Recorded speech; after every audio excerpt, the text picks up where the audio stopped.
Long রানে দেখা যাচ্ছে যে এই ইনসিকিউর ফান্ডস গুলো তোমার বেশি রিটার্ন দিচ্ছে, right? Now is there a chance যে আমার টাকাটা ঝাড় হয়ে যাবে? 90-এর দশকে যখন হর্ষদ মেহতা এই শেয়ার মার্কেটের ওই স্ক্যামটা করল, তারপরে আমাদের সেবি গঠিত হয়। সেবি এক দিয়ে ওই trading, equity market trading, mutual fund market ট্রেডিংটা ওরা রেগুলেট করা শুরু। তারপরে অনেক বছর গেল, নতুন আরেকটা জিনিস এলো, যে নতুন ফর্ম অফ ইনভেস্টমেন্ট, যেটা হচ্ছে ক্রিপ্টোকারেন্সি। ইনভেস্টমেন্টের যে ডেফিনেশনটা সেটা এখন একটু বদলেছে। Previously it was FD, RD, PPF, gold. Now the investment ways are মানে লিটিল ডেভিয়েটেড। হ্যাঁ, একটু সিকিউর পাথ থেকে একটু ইনসিকিউর পাথে আমরা মুভ করেছি। শেয়ার মার্কেট হোক, মিউচুয়াল ফান্ড হোক, তোমার ক্রিপ্টোকারেন্সি হোক, বিভিন্ন ডিজিটাল ইনভেস্টমেন্টস, যেগুলোতে হয়তো রিটার্নটা ওরকম ভাবে গ্যারান্টিড বলে কিছু নেই। ওকে, আজকের দিনে দাঁড়িয়ে তুমি বলো যে একটা মানুষের কি করে নিজের সেভিংসটাকে ইনভেস্ট করা উচিত? তুমি যদি লিস্টেড ইকুইটি শেয়ার্স কেনো, বা তুমি যদি ইকুইটি ওরিয়েন্টেড মানে যে মিউচুয়াল ফান্ড গুলো ইকুইটি শেয়ার্স মার্কেটে ইনভেস্ট করে, সেরকম মিউচুয়াল ফান্ডে তুমি যদি ইনভেস্ট করো, তো সেগুলোতে এপিসি এর আন্ডারে ট্যাক্স বেনিফিটও পাবো। তুমি যতটা ইউনিট কিনবে, যতটা অ্যামাউন্টের স্ল্যাব থাকে আর কি, তো সেই ট্যাক্স বেনিফিটও পাবো। তো বেসিক্যালি কি হচ্ছে, তোমার এমনিতে তুমি তো রিটার্ন পাচ্ছি, ইভেন কি ট্যাক্স সেভার এসআইপি, এসআইপিটা তো ট্যাক্স সেভিং এর জন্যই করে রয়েছে। তো তুমি এসআইপি তে করে তুমি ইনভেস্টমেন্টের অ্যামাউন্টটা নিয়ে পাচ্ছ, প্লাস তোমার এই ফিউচারের যে ফাইন্যান্সিয়াল রিকোয়ারমেন্ট এটা তোমার হবে, সেইটার জন্য তোমার এসআইপিটা খুবই হেল্পফুল। কারণ পরে তুমি যদি জাস্ট সিম্পল প্রত্যেক মাসে 1,000 টাকা করে ইনভেস্ট করো, তো সেটাই আফটার 10 ইয়ার্স তোমার মতো অনেক লাখ টাকা যেটা পুষে যাবে। যেমন ট্যাক্স বেনিফিট আছে, তেমন তো আবার ট্যাক্স কাটেও, যেটা তোমার এফডি আরডি তে ট্যাক্সটা কাটে না, as far as I know. FD RD তে ট্যাক্স কাটে, সেটারও একটা স্ল্যাব আছে, তোমার ইন্টারেস্টের অ্যামাউন্টটার উপর ডিপেন্ড করেছে। ওকে ওকে, ট্যাক্স কাটে, কিন্তু তোমার যে রিডেমশনের যে অ্যামাউন্ট, তোমার যে ম্যাচুরিটি যে অ্যামাউন্ট হবে, সেটাতে কোনো ট্যাক্স নেই। হোয়াট ইজ ক্রিপ্টো, যদি একবার একটু বলো। ক্রিপ্টোটা বেসিক্যালি, ফর এক্সাম্পল ধরে নাও, এই যে লিওনার্ডো ডা ভিঞ্চি, ওনার যে ফেমাস মোনালিসার যে পেন্টিংটা আছে, ওটা একটা অরিজিনাল কপি আছে, সেটার তো অনেক দাম। হ্যাঁ, সবার পক্ষে সেটা কেনা তো সম্ভব নয়, পুরো একটা পেন্টিং কেনা সম্ভব নয়। তো বেসিক্যালি কি হয়, এই যে ব্লকচেন যে টেকনোলজি, সেই টেকনোলজিটায় ওই যে মোনালিসার পেন্টিংটা, সেটার একটা ডিজিটাল রিপ্রেজেন্টেশন বার করে। এবারে ওই যে ডিজিটাল রিপ্রেজেন্টেশনটা, ওটা ধরে নাও অনেকগুলো তোমার ভার্চুয়াল, যেমন মিউচুয়াল ফান্ডে ইউনিটস হয়, একটা ফান্ডের অনেকগুলো তো ইউনিটস হয়, সিমিলারলি ওই পেন্টিংটার অনেকগুলো ভার্চুয়াল ইউনিটস আছে, আর সেটা ভার্চুয়ালি কিছু ইউনিটসে ডিভাইডেড আছে। এবারে তুমি ধরো স্পেসিফিক কোনো অ্যামাউন্ট একটা ইনভেস্ট করলে, ধরো তুমি ফর এক্সাম্পল 15 লাখ টাকা ইনভেস্ট করলে, তো ওই 15 লাখ ওয়ার্থ যত তোমার ইউনিটস হবে ওই পেন্টিংটা, সেটা তুমি পেয়ে যাবে। আর ক্রিপ্টো অ্যাসেট বললেও বলতে পারো এটাই সেম। ক্রিপ্টো কারেন্সিটা হচ্ছে একটা কারেন্সি বেসিক্যালি, যেটা বেসিক্যালি এই ব্লকচেন টেকনোলজিতে একটা আর্টিফিশিয়ালি ডেভেলপ করা একটা কারেন্সি। যেহেতু ক্রিপ্টো নিয়ে কথা হলো, আরেকটা টপিকে ঢুকবো, ওটাও কাইন্ড অফ ঝুলন্ত আপেলের মতোই আমাদেরকে দেখানো হয়েছে। শেয়ার মার্কেটে আইপিও খুব ট্রেন্ডিং, মানে মোস্ট অফ দ্য আইপিওস একটা লিস্টিং, মিনিমাম একটা লিস্টিং গেন দিয়ে মোটামুটি লিস্টেড হয়। কেউ কেউ ডাবল ট্রিপলেও লিস্টেড হয়েছে, ডাবল তো মোটামুটি চলছেই কারুর না কারুর। 10%, 20% উইদিন 7 days or 10 days যারা আইপিওটা পাচ্ছে, কাইন্ড অফ লটারি লাগার মতো। মানে 20% রিটার্ন অন 7 days, মানে তুমি মাস গেলে সেটা 80% হিসাবে তুমি ধরে নাও যদি আইপিওটা লেগে যায়। সেক্ষেত্রে অ্যাটলিস্ট যেই কোম্পানিগুলো আইপিও লঞ্চ করছে, সেই কোম্পানিগুলোর ব্যাপারে অনেক রকমের ইনফরমেশন মার্কেটে available, historical data available, statistics wise তুমি বুঝতে পারো যে সেই আইপিওটা ফাইন্যান্সিয়ালি স্ট্রং কিনা, ঠিক আছে। অ্যাজ ওয়েল অ্যাজ তাদের পপুলারিটিও রয়েছে, অ্যান্ড বিশাল স্ট্রিক্ট একটা গাইডলাইন্স ফলো করে তারপরে, মানে এখন আরও বেড়ে গেছে, আগে আইপিও আনতে এত স্ট্রিক্ট গাইডলাইন্স ছিল না, তারা আইপিও আনে much safer. But there is a investment way called SME IPOs. Okay, now এই এন্টারপ্রাইজেসগুলো যারা এসএমই আইপিও আনছে, সেখানে রিসেন্ট ডেজে গত 1-2 বছর 3 বছরে হিউজ একটা রিটার্ন পাওয়া যাচ্ছে, ঠিক আছে। 2 লাখ থেকে সম্ভবত স্ল্যাবটা শুরু হয়, সেটা 1 মাসের মধ্যে 15 দিনের মধ্যে 4 লাখ হয়ে যাচ্ছে, কারুর 6 লাখ হয়ে যাচ্ছে। What do you have to say about that? SME আইপিওটা যেটা, সেটা তো একটা নতুন কনসেপ্ট, অবশ্যই খুবই রিসেন্ট কনসেপ্ট। এটা তো বেসিক্যালি করা হয়েছে, মানে এমনিতে কি হয়, নর্মাল যে রেগুলার যে আইপিওস হয় সেগুলো অলরেডি মোটামুটি বড় বড় কোম্পানি হয়ে গেছে, এবারে তারা লিস্ট করেছে, কারণ লিস্টিংয়েরও অনেক রেগুলেশনস আছে। কিছু সার্টেন ক্রাইটেরিয়াস মিট না করলে তুমি নর্মাল ন্যাশনাল স্টক এক্সচেঞ্জ বা বম্বে স্টক এক্সচেঞ্জে তোমরা রেজিস্টার করতে পারবে না। কিন্তু এসএমই আইপিওটার জন্য আলাদা বিএসসি এসএমই এক্সচেঞ্জ আছে, আলাদা এনএসসি এসএমই এক্সচেঞ্জ আছে।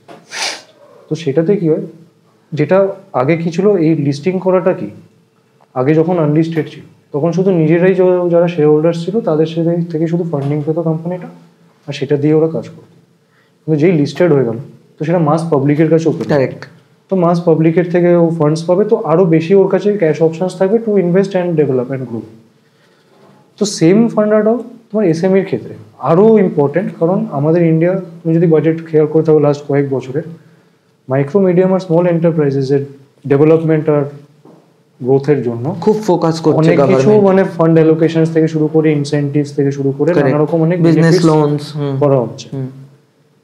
তো সেইটারই সেম একটা পারপাস তোমার এই এসএমই আইপিওটাও নেওয়ার পেছনে, সেটাকেই একটা পারপাস বলতে পারো, যে যাতে এসএমইস যারা ছোট বা মিডিয়াম সাইজের ফার্মস যারা বা এন্টারপ্রাইজেস যারা, তারা যাতে পাবলিকদের থেকে টাকা উঠাতে পারে আর তাদের গ্রোথে সেখান থেকে গভর্নমেন্ট তো সাপোর্ট দিচ্ছে বাজেট অ্যালোকেশন করে, বিজনেস লোনস বগেরা জমি দিয়ে, কিন্তু এটা করে তাদেরকে লিস্টিংয়ের অপরচুনিটিস দিয়ে তারা বাজার থেকে ফান্ড উঠাতে পারবে, তো তারা নিজেদের থেকে ফাংশন করতে পারবে আরও বেটারভাবে। আর ইনভেস্টরের অ্যাঙ্গেল থেকে দেখতে গেলে এটা অনেকটাই রিস্ক ফ্রি। কেন? আনলাইক তোমার লিস্টেড শেয়ারস, এইটাতে তোমার লিকুইডিটিটা অনেক তাড়াতাড়ি হতে পারে। লিকুইডিটি যে ব্যাপারটা, তুমি অনেক তাড়াতাড়ি নিজের ইনভেস্টমেন্ট যেটা, সেটা তুমি এনক্যাশ করে ইন ক্যাশ ফর্ম তুমি আবার ফেরত নিতে পারো। প্লাস আর একটা অ্যাডভান্টেজ, নর্মাল কোম্পানির আইপিওতে একটা মিনিমাম অ্যামাউন্টের লিমিট থাকে, যে এতটা লটের তোমায় কিনতে হবে, এতটা অ্যামাউন্টের কিনতে হবে। কিন্তু তোমার এসএমই আইপিওতে যেহেতু স্মল আর মাইক্রো মিডিয়াম বলে, সেখানে ইনভেস্টমেন্টের অ্যামাউন্টস আর লট সাইজগুলো তোমার অনেকটা কম। এবারে যেহেতু গভর্নমেন্ট অনেকটা ফোকাসড যে এসএমই সেক্টরটাকে অনেকটা দিতে হবে, সেই জন্য এত বাজেটসে এত কিছু অ্যালোকেশনসগুলো আনছে। তো এমএসএমই সেক্টরটা বলতে পারো আজকের দিনে গত 2-4 বছরে অনেকটাই অন দ্য গ্রোথ হয়েছে, মানে এত ইনসেন্টিভস এত কিছু করার জন্য, প্লাস কিছু ট্যাক্স বেনিফিটসও ছিল এ সময়। সিমিলারলি ওদের ইন্টারেস্ট প্রোটেক্ট করার জন্য, মানে ওদের যে যাতে পয়সা, আজকের দিনে তুমি জানো একটা বিজনেসে এরকম হতেই পারে যে তুমি ধরো আজকে বিল করলে পয়সা দিতে অনেক দেরি করছে, কিন্তু এমএসএমই একটা সেটা বলে দেয় যে তোমার স্পেসিফিক এই ডেটের মধ্যেই তোমাকে পেমেন্ট করতে হবে, একটা টাইম লাইন দেওয়া আছে, তার মধ্যে তোমাকে পেমেন্ট করতে হবে, নাহলে যত বিল অ্যামাউন্ট ছিল সেটার উপর তোমাকে ইন্টারেস্ট দিতে হবে। এটা অ্যাজ পার ম্যান্ডেটরি, যেটা নর্মালি তোমার কিন্তু হয় না। নর্মালি তুমি কোনোদিন হয়েছে যে তুমি ধরো তোমার কোনোদিন বিল পে করতে দেরি হয়েছে, সেটার জন্য তোমার ইন্টারেস্ট দিতে হয়েছে, সেটা তো হয় না। কিন্তু এমএসএমইর ক্ষেত্রে তোমাকে ম্যান্ডেটরি সেই টাইম লাইনের মধ্যে তুমি যদি না করো, তোমাকে ইন্টারেস্ট পে করতে হবে। তো এগুলোর থেকে আমরা বুঝতে পারছি যে একটা মানে বুস্ট করার চেষ্টায় আছে গভর্নমেন্ট, কারণ লার্জ স্কেল সেক্টরস তো অলরেডি ডেভেলপড, তারা তো এমনি ডেভেলপ হচ্ছে। কারেক্ট। কিন্তু এই যে মাইক্রো স্মল অ্যান্ড মিডিয়াম, তারা অনেকটাই সাফার করছিল। আমরা আগে সবসময় জানতাম যে বড়ই কোম্পানি নয়, টাটা নয়, বিড়লা নয়, কারেক্ট। কিন্তু আজকের দিনে যে ছোট ছোট কোম্পানিজরা উঠে আসতে পারছে, তারাও নিজেরা দাঁড়াতে পারছে, প্লাস এসএমই সেক্টরটাকে আরো মানে প্রায়োরিটি দেওয়ার কারণ সেটাতে তোমার আরো এমপ্লয়মেন্ট জেনারেশন হচ্ছে। আরো ছোট ছোট জায়গায়, অনেক গ্রামে গঞ্জে তুমি ছোট ছোট জায়গায় তুমি সেট আপ করে সেখানে তুমি জব ক্রিয়েশন করতে পারছো, ভ্যালু ক্রিয়েশন করতে পারছো, লোকজন অনেক করে খেতে পারছে। তো সব দিক দিয়ে সবারই একটা ফায়দা হচ্ছে বলতে পারো। আর এইসব ইনিশিয়েটিভস আর পলিসিজের জন্য এমএসএমই সেক্টরটা অনেকটাই গ্রো করছে। তো এবারে বলতে পারো যেহেতু সেই এমএসএমই সেক্টরটা নিজে এখন অন দ্য গ্রোথ বলে, তো এবারে যে নতুন কোম্পানির যে এমএসএমই সেক্টর যে কোম্পানিতে তুমি আইপিওতে তুমি ইনভেস্ট করলে, তো সেইটার রিটার্নটাও যেহেতু গভর্নমেন্ট এখন অনেকটাই ফোকাসড বলে, ওখানে investment is on the rise. যেমন ইনফ্রাস্ট্রাকচারের দিকে গভর্নমেন্ট বলে যে তোমার ইনফ্রাস্ট্রাকচার ইনভেস্ট করো, সিমিলারলি লোকজন এটা বলছে, গভর্নমেন্ট এটা বলছে যে তুমি এমএসএমইতে ইনভেস্ট করো, এমএসএমই কোম্পানিজের শেয়ারস কেন, যাতে তাদেরও তুমি মানে তাদের ফান্ডিংতে তাদের মানে সাপোর্টটা হয়, মানে দে নিড সাপোর্ট। তারা সাপোর্টটা নিয়ে এবারে তারা অন্যদের জন্য সাপোর্ট ক্রিয়েট করবে, ওয়েলথ ক্রিয়েশন করবে, এমপ্লয়মেন্ট ক্রিয়েশন করবে। তো পুরোটাই সাইকেলে চলছে। আর যেহেতু গভর্নমেন্ট অনেকটাই স্ট্রিক্টলি অনেক কিছু পলিসিস এনে ইনিশিয়েটিভস নিয়ে এটা করছে বলে আমার মনে হয় সেই জন্য কারেন্টলি খুবই সেফার সর্ট অফ ইনভেস্টমেন্ট। আর যেটা তুমি বললে যে আজকে টাকা দিচ্ছে তো অনেকটাই রাইজ হচ্ছে, তো সেই জন্যই আমার মনে হয় যে এটা হচ্ছে আর আগামী কয়েকদিনও হওয়া উচিত। কারেক্ট, যেভাবে করছে government. Fine, I totally get your point. I have just one place where I disagree with you, সেটা হচ্ছে গিয়ে বড় কোম্পানিগুলো যেমন সত্যি গ্রোথে রয়েছে, তাই জন্য ওদের অনেক জিনিসপত্র পাবলিক, মানে কনফিডেন্সিয়ালিটিটা কম। Okay, now how do we find the good SME company বা গুড এমএসএমই কোম্পানি? কারণ সেই ব্যাপারে তো অতটা ইনফরমেশান আমার কাছে নেই। মেবি তার একটা ফাইন্যান্সিয়াল চার্ট আমি পাচ্ছি, ঠিক আছে, বাট সেই কোম্পানিটা কেমন, মানে ফিউচার পার্সপেক্টিভ তার কেমন, বা কোম্পানিটার ভিশন অ্যান্ড মিশন কি, সেই ব্যাপারগুলো আমি, মানে how do I find a good SME company? তোমার আজকের দিনে কোম্পানির ইনফরমেশন যদি তোমার বার করতেও হয়, তুমি আজকের দিনে চাইলে অনেক সোর্সেসই আছে যেখানে তুমি ফাইন্যান্সিয়াল ইনফরমেশন থেকে শুরু করো অনেক কিছু ইনফরমেশনই তুমি বার করতে পারো। এবারে তুমি যদি মোটামুটি, হ্যাঁ এবারে তো এটা স্মল অ্যান্ড মিডিয়াম সেক্টর। আম্বানিকে যেমন আমরা জানি যে সে কি করে কি না করে, সুতরাং আমরা অতটা না ডিটেলে দেখতে হবে। কিন্তু এটা যেহেতু এসএমই বা নতুন যে কোনো কোম্পানির ক্ষেত্রে ওটা লোকজন দেখে যে কোম্পানির ফাইন্যান্সিয়াল পজিশন কি, ওভারঅল পজিশন কি, সব দিক দিয়েই মানে পজিশনটা কি। শুধু ফাইন্যান্স দেখে তো লাভ নেই, রেপুটেশন কেমন, সব কিছু ম্যাটার, ভিশন কি। হ্যাঁ, তো আজকের দিনে আমার মনে হয় যেহেতু পাবলিক আর তোমার পাবলিক ডোমেনেই তোমার সব কোম্পানিরই তোমার মোটামুটি ফাইন্যান্সিয়াল সেভেল, তুমি যদি পে করো তো তুমি যে কোনো কোম্পানিরই আজকের দিনে ফাইন্যান্সিয়াল ইনফরমেশন থেকে শুরু করে অ্যানুয়াল রিপোর্টস থেকে শুরু করে তুমি ডাউনলোড করতে পারো। তো আমার মনে হয় সেই অ্যানুয়াল রিপোর্ট যদি তোমার কাছে থাকে, তো annual report is a comprehensive statement যে সারা বছর তোমার কি মিশন ভিশন থেকে শুরু করে সারা বছর তুমি কি করেছো না, তো সেগুলো তোমার সবই থাকে। তো সেগুলো যদি কেউ প্রপার অ্যানালিসিস করতে পারে তো সেটার থেকে সে একটা মোটামুটি আইডিয়া পেয়ে যাবে যে কি মিশন আছে, কি ভিশনে বা কি মিশনে সে এটা সেট আপ করেছে, কি পারপাসে করেছে, তার ক্যাশ ফ্লোস গুলো কি ঠিকঠাক চলছে কিনা। তারপরে নানা রকম রেশিওস দেখে আমরা ফাইন্যান্সিয়াল রেশিওস দেখেও আমরা অ্যানালিসিস করি। তো সেগুলো সবই আজকের দিনে পাবলিক ডোমেনে অ্যাভেলেবল থাকে। একটু পে করতে হবে অবশ্যই সেটা আনার জন্য, বাট এটাকেই তো ইনিশিয়াল ইনভেস্টমেন্ট বলে। মানে কেউ যদি করতে চায় তো প্রথমে তো তোমাকে নিজেকে রিসার্চের জন্য তোমাকে ইনিশিয়াল ইনভেস্টমেন্ট করতে হবে। তো সেখানে তুমি ফাইন্যান্সিয়ালস কিনলে মোটামুটি তুমি যদি মোটামুটি 4-5 বছরেরও তুমি যদি ফাইন্যান্সিয়ালস নিয়ে নাও, তো I guess that is a good enough idea to understand যে মোটামুটি এই কোম্পানিটা কীরকম যাচ্ছে। আর if you download the annual reports as well, তো সেখানে অ্যানুয়াল রিপোর্টে তো সবই ডিটেলস দেখাতে আছে, কী মিশন, কারা কোম্পানিটা চালাচ্ছে, কীভাবে স্টার্ট হয়েছে, কী পারপাসে সেট আপ হয়েছে, সব কিছু থাকে। সো আজকের দিনে আই ডোন্ট থিঙ্ক যে খুবই অসুবিধা হওয়া উচিত যদি কেউ কারোর ব্যাপারে জানতে চায় তো কোনো কোম্পানির ব্যাপারে। ওকে, সো তুমি বললে গভর্নমেন্ট এসএমই সেক্টরের উপর ফোকাস করছে অ্যান্ড এই বাজেটেও ওদেরকে কিছু সুবিধা বা ওদের উপরের কিছু অ্যাক্ট টানা হয়েছে, সেটা যদি একটু টেকনিক্যালি বলো খুব ভালো হয়। মানে কি কি কোন এরিয়াটায় মেনলি ফোকাস করছে গভর্নমেন্ট? এমএসএমই এমনিতে তো তোমার ফান্ড অ্যালোকেশন হচ্ছে পুরো সেক্টরটার জন্যই। এমনিতে অতটা আমি এটার ডিটেল অতটা বলতে পারবো না, বাট এমনিতে ফান্ড অ্যালোকেশন থেকে শুরু করে তারপরে ইনফ্রাস্ট্রাকচার ফেসিলিটি দেওয়ার থেকে শুরু করে সবকিছু মানে সেট আপ, মানে for setting up your business as a small and medium scale enterprise, সেই পারপাসে গভর্নমেন্ট অনেকটাই সাপোর্ট দিচ্ছে, ইনক্লুডিং ইনসেন্টিভস থেকে শুরু করে তোমার তারপরে ইজি রেজিস্ট্রেশন প্রসেসেস থেকে শুরু করে তোমার এমএসএমই অ্যাক্টের আন্ডারে তোমার অনেক কিছু বেনিফিটস থাকে, সেগুলো তুমি ক্লেম করতে পারো, যেগুলো নর্মাল রেগুলার বিজনেসেসরা করতে পারে। মানে বেসিক্যালি মানুষকে অ্যাওয়্যার করার জন্য এবং তাদেরকে আরো বেশি করে বিজনেসের পথে ঠেলে দেওয়ার জন্য এই বেসিক্যালি একটা কি বলবো, মানে যারা স্মল বা মিডিয়াম সেক্টরে আছে তাদের সাপোর্টটা বাড়ানো। যারা বড় তারা তো আছে, তাদের তো আর সেরকম সাপোর্ট লাগবে না বা লাগলেও কম লাগে, কিন্তু যারা ছোট সেক্টর, যারা মিডিয়াম সেক্টর, তাদের কি হবে, তারাও তো বড় জায়গায় যাতে যায় এটার জন্য সেটা করেই তো একটা গ্রোথ হবে একটা দেশের বা একটা ইকোনমি। তোমাকে তো সবাইকে নিয়ে চলতে হবে, একটা সেক্টর গ্রো করলে আর একটা সেক্টর নিচে রয়ে গেল সেটা তো হয় না, তো তোমাকে দুটোর মধ্যেই ব্যালেন্স করতে হবে। তো সেটাই গভর্নমেন্ট আস্তে আস্তে আশা করবো আগামী দিনেও আরো পলিসিস আর প্রসিডিওরস আনবে, যাতে স্মল আর মিডিয়াম সেক্টরটাও will be much comparable to যেগুলো লার্জ স্কেল সেক্টরস, সেইভাবে যারা তাতে ফাংশন, মানে বেসিক্যালি যাতে তারা সার্ভাইভ করতে পারে বড় প্লেয়ার্সদের মাঝে। মানে দেয়ার ইজ এ কোয়েশ্চেন যেটা খুব ভাবায় আমাকে, কেন জানি না, ক্রেডিট কার্ডস।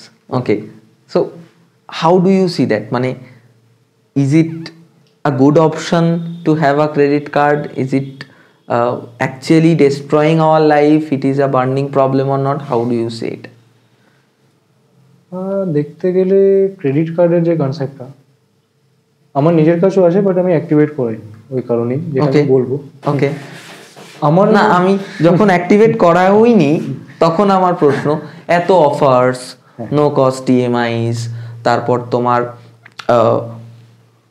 পেট্রোলে ছাড়, হ্যাঁ, সিনেমার টিকিটে ছাড়, ঠিক আছে, প্রত্যেকটা বিগ বিলিয়ন ডেজ বলো, অ্যামাজনের ফেস্টিভ্যাল বলো, ঠিক আছে, সেখানে ক্রেডিট কার্ড, মানে তুমি যেখানেই এখন পে করতে যাবে, ঠিক আছে, জোম্যাটো, সুইগি থেকে ইচ অ্যান্ড এভরি সেক্টর যেখানেই তোমার পেমেন্ট ইনভলভড, সেখানেই দেখা যাচ্ছে যে নর্মাল ইউপিআইতে পে করলে তোমার যা দাম হয়েছে তুমি সেটাই পে করছো, সেটাই যদি কোনো একটা স্পেসিফিক ব্যাংকের ক্রেডিট কার্ড দিয়ে পে করছো, ইউ গেট সাম ডিসকাউন্ট। ওকে, তারপরেও আমি কেন অ্যাক্টিভেট করাবো না? আমার যেটা মনে হয় সেটা হচ্ছে, দেখো, ক্রেডিট কার্ডের যে মেইন কনসেপ্টটা সেটা তো হচ্ছে, আগে তো তুমি ক্রেডিট কার্ড পুরো মাসটা ইউজ করলে, সেটা তো কোনো যাই তোমার কেনার হলো তুমি কিনলো, তারপরে তোমাকে যখন সেটার বিলটা পে করতে হবে, তোমাকে তার সাথে ইন্টারেস্টও দিতে হয় ক্রেডিট কার্ডে। 45 ডেজ পর্যন্ত তো কোনো ইন্টারেস্ট দিতে হচ্ছে না। আমি যদি আমার বিলিং ডেটের পরে যদি গিয়ে আমি পে করি তবেই আমাকে একমাত্র ইন্টারেস্ট দিতে হচ্ছে। আমি তো সারা মাস খরচা করলাম, আমার 3 তারিখ বিলিং ডেট আসলো, 3 তারিখ পর্যন্ত তো আমি যতটুকু খরচা করেছি সেইটুকুই পে করলাম। 4 তারিখে গিয়ে পে করলে আমাকে 35% পার অ্যানামে সম্ভবত পে করতে হয়, সেটা ব্যাংক টু ব্যাংক ডিফার করতে পারে। তাও আমি কেন নেব না? এমনিতে দেখতে গেলে ক্রেডিট কার্ড, হ্যাঁ অবশ্যই, তো ডেফিনেটলি অনেক ডিসকাউন্টস, অনেক ফেসিলিটিস ওটাতে পাওয়া যায়। যে কোনো জায়গাতে, আজকের দিনে তো যে কোনো জায়গায় যে কোনো জিনিস কিনতে যাও ক্রেডিট কার্ডের ফেসিলিটি তো সবসময় থাকে। স্টিল এটা একটা অ্যাটলিস্ট আমাদের জেনারেশনের জন্য একটা হিউজ বার্নিং প্রবলেম। প্রত্যেকে ক্রেডিট কার্ডের ইএমআইতে জর্জরিত, প্রত্যেকে। ওটাই বলছি, হ্যাঁ, ওটা তো সর্ট অফ তোমার একটা লোন ফেসিলিটি হয়ে গেল। তুমি বেসিক্যালি ব্যাংকের থেকে একটা লোন নিচ্ছ, তো আলটিমেটলি তোমাকে সেটা রিপে করতে হবে if you have the funds with yourself. তো আমার মনে হয় যে তাহলে তুমি ক্রেডিট কার্ড করে তুমি অন্যের থেকে লোন নিয়ে তারপরে সেই ইন্টারেস্টেরও কিছু হলো, সেগুলোও তুমি কেন বিয়ার করো, যেখানে তোমার কাছে অলরেডি অপশানস আছে। হ্যাঁ, মেবি তুমি হয়তো 5% ডিসকাউন্ট পাবে বা ওগুলো তুমি পাবে, বাট এই যে লোন সিস্টেমটা তোমাকে ইএমআই এর ইনস্টলমেন্টেই সব হচ্ছে।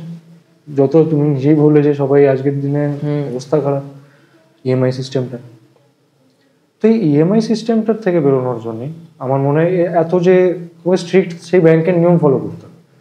At the end of the, তুমি ভেবে দেখো, তুমি নিজের মতো কিন্তু খরচা করতে পারলে না, তোমাকে সেই ব্যাংকের দায়রাতে থেকে তোমায় খরচা করতে হলো। হ্যাঁ, মেন তো আমি একটা জিনিস মনে করি, আমি কোয়েশ্চেনটা করেই আমি আবার নিজেই একটু ঘুরে যাচ্ছি। মেন প্রবলেমটা হচ্ছে এই ক্রেডিট লিমিটে। তোমার আর্নিং 1 লাখ টাকা, তুমি একটা মানুষকে দিয়ে রেখেছো লিমিট 3 লাখ টাকা, নাও তার মধ্যে একটা লোভ কাজ করছে যে আমি তো চাইলেই 3 লাখ টাকার জিনিসটা কিনতে পারি। সাইকোলজিতে হ্যাঁ কাজ করে। ক্রেডিট কার্ড না থাকলে ইজিলি করতে হবে। ডেবিট কার্ডে কি হয়, তোমার কাছে ডাইরেক্ট সেভিংস থেকে যাচ্ছে। কারেক্ট, ওটা সাইকোলজিতে হিট করবে যে আমি কিন্তু 1 লাখের বেশি আমি খরচ করতে পারবো। আমার পারচেজ পাওয়ারটাকে ভার্চুয়ালি বাড়িয়ে দিল। আদেও কিন্তু ওই পারচেজিং পাওয়ারটা আমার নেই। 3 লাখের জিনিসটা আমি ভাবছি এখন আমি কিনতে পারি ক্রেডিট কার্ডটা সোয়াইপ করে, বাট আদতেও কিন্তু আমি কিনতে পারি না। আমি সেটাকে 6 মাসের ইএমআইতে ভেঙে নিলাম, 50,000 করে এখন আমার পার মান্থ যাবে। আগে ক্রেডিট কার্ডটা না থাকলে কিন্তু আমি হয়তো 3 লাখ টাকার জিনিসটার দিকে তাকাতামই না। সেটাই কথা, ওই যে সাইকোলজিটা, সেটাই আমার মনে হয় যে মানে যে কারণে আমিও করিনি আর কি অ্যাক্টিভেট, যে যতদিন সেভিংস বা ডেবিট কার্ডের অপশনসগুলো আছে ততদিন যেহেতু তুমি ওই ব্যাংকের নিয়ম ওয়াইজ তোমায় করতে হবে। তুমি যেই ক্রেডিট কার্ডটা ইউজ করলে তোমার ইনস্টলমেন্ট থেকে শুরু করে তোমার এগুলো পে করতেই হবে। মানে তুমি যে জিনিসগুলো কিনলে সেগুলো নিয়ে নিতে পারবে।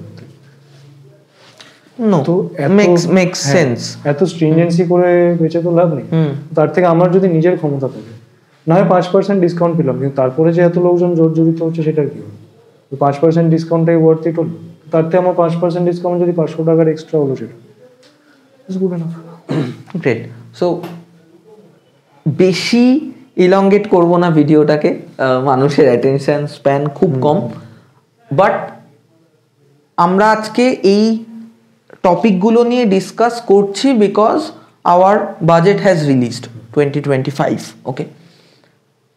সেখানে একটা বিরাট বড় জিনিস হাইলাইটেড হয়েছে যে zero income tax till 12 lakhs of income, right? And tax স্ল্যাবসগুলোকেও অনেকটা কমানো হয়েছে। সো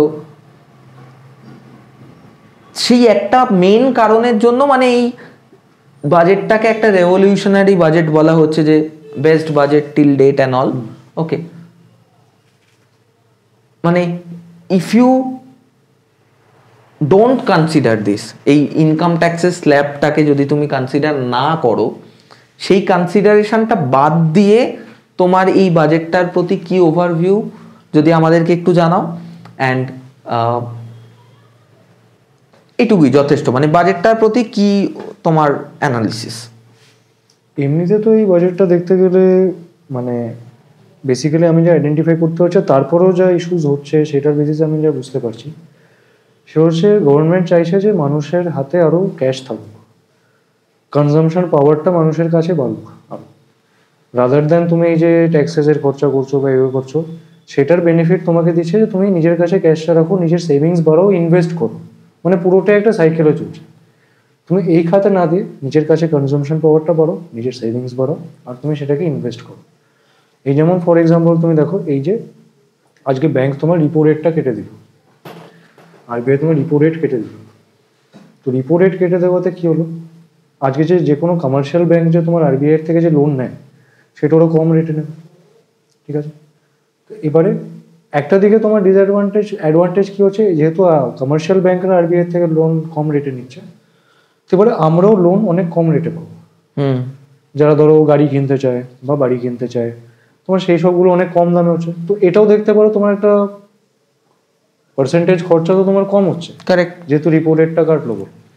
হ্যাঁ, আরেকদিকে তুমি ডিসঅ্যাডভান্টেজ বলতে পারো, যেহেতু রিপো রেটটা কেটে দিয়েছে বলে তোমার এফডি বা আরডি এইসবে যে ইন্টারেস্টগুলো আমরা পেতাম, ব্যাংক যেগুলো আমরা পেতাম, সেগুলো তোমার ডাইরেক্টলি ইম্প্যাক্ট হবে। তো সেগুলো আমাদের কমে যাবে। সেই জন্যই লোকজন আরোই বলতে পারো, যেটা তোমার প্রথম প্রশ্ন ছিল, আরও কেন লোকজন আনকনভেনশনাল সোর্সেস অফ ইনকামের দিকে আরও ঝুঁকছে, কারেক্ট, যে আরও কেন আনকনভেনশনাল সোর্সেস। তো বেসিক্যালি আমি তখন কি করবো, আমি যে এটা বাঁচালাম, আমি দেখছি যে আজকে আমাদের এই এফডি এগুলো করে আমার ইন্টারেস্ট রেটটা অনেক কমে গেল কম্পেয়ার টু আমি আগেগত পেতাম। তো সেই অ্যামাউন্টটা আমি ওখানে ইনভেস্ট না করে আমি সেই জন্য তখন ডিজিটাল গোল্ডে ইনভেস্ট করবো, যেখানে আমার ফিক্সড মানে আমার শিওর আমি একটা রিটার্ন পাবো। ডিজিটাল গোল্ডটা তো আমি যেটা তখন বললাম যে কীভাবে আমরা ইনভেস্ট করতে পারি, প্রপার গ্যারেন্টিড প্রোডাক্টস থাকে সেখানে, প্রপার গ্যারেন্টিড গোল্ডই হয় বলে। আর ডিপেন্ডিং অন তুমি ছোটো অ্যামাউন্ট থেকেও তুমি শুরু করতে পারো।